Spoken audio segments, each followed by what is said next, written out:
खेड आळंदी विधानसभा मतदारसंघातील 8 जिल्हा गटासह 16 पंचायत समिती गणातील झालेल्या चुरशीच्या लढतीत आमदार बाबाजी काळे यांच्या नेतृत्वाखाली शिवसेना ठाकरे पक्षानं 5 जिल्हा परिषदेच्या जागा आणि 9 पंचायत समितीच्या जागा निवडून आणल्यात।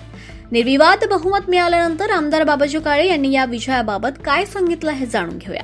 नमस्कार, मी पहिल्यांदा आपल्या खेड तालुक्याच्या आम जनतेचे मनापासून आभार मानतो की गेल्या 20 वर्षामध्ये प्रथमतःच पंचायत समितीवर सर्व मतदारांनी बहुमत देण्याचं काम केलं। त्यांना धन्यवाद देत असताना जिल्हा परिषदवर सुद्धा 8 पैकी 5 जागा या पहिल्यांदाच निवडून येण्याचा हा प्रसंग आहे। या सर्व घडामोडीमध्ये ज्या मतदारांनी, कार्यकर्त्यांनी, पक्षाच्या कार्यकर्त्यांनी, पदाधिकाऱ्यांनी पडद्यामागून काहींनी सहकार्य केले असेल त्या सर्वांना प्रथमतः मनापासून धन्यवाद देतो। खऱ्या अर्थानं ही निवडणूक अत्यंत चुरशीची जरी असली आणि जिल्ह्यात किंवा महाराष्ट्रात काही जरी वातावरण असलं तरी खेड तालुक्याच्या आम जनतेने, खेड तालुक्याच्या सर्व शिवसैनिकांनी या ठिकाणी मनापासून खांद्याला खांदा लावून काम केलं। त्याचा प्रत्यय म्हणजे एवढी बहुमत 9 जागा 16 पैकी आलेल्या आहेत आणि 8 पैकी 5 जागा जिल्हा परिषदला आलेल्या आहेत। ज्या 3 जागा पराभूत झालो त्यामध्ये एक जागा तर 200 मतांनीच पराभव झालेली आहे, दुसऱ्या जागा थोड्याच फरकानं त्या ठिकाणी पराभव झालेला आहे।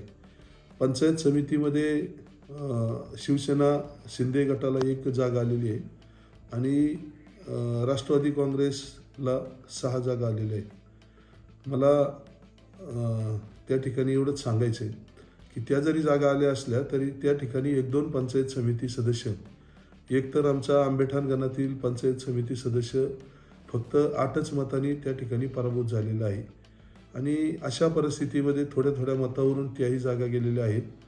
मशालीचं म्हणण्यापेक्षा शिवसेना पक्षावर विश्वास ठेवून, त्याचबरोबर सर्व संघटनेवर विश्वास ठेवून, वैयक्तिक लोकप्रतिनिधी म्हणून माझ्यावर विश्वास ठेवून लोकांनी फार मोठ्या प्रमाणामध्ये सहकार्य केलेलं आहे।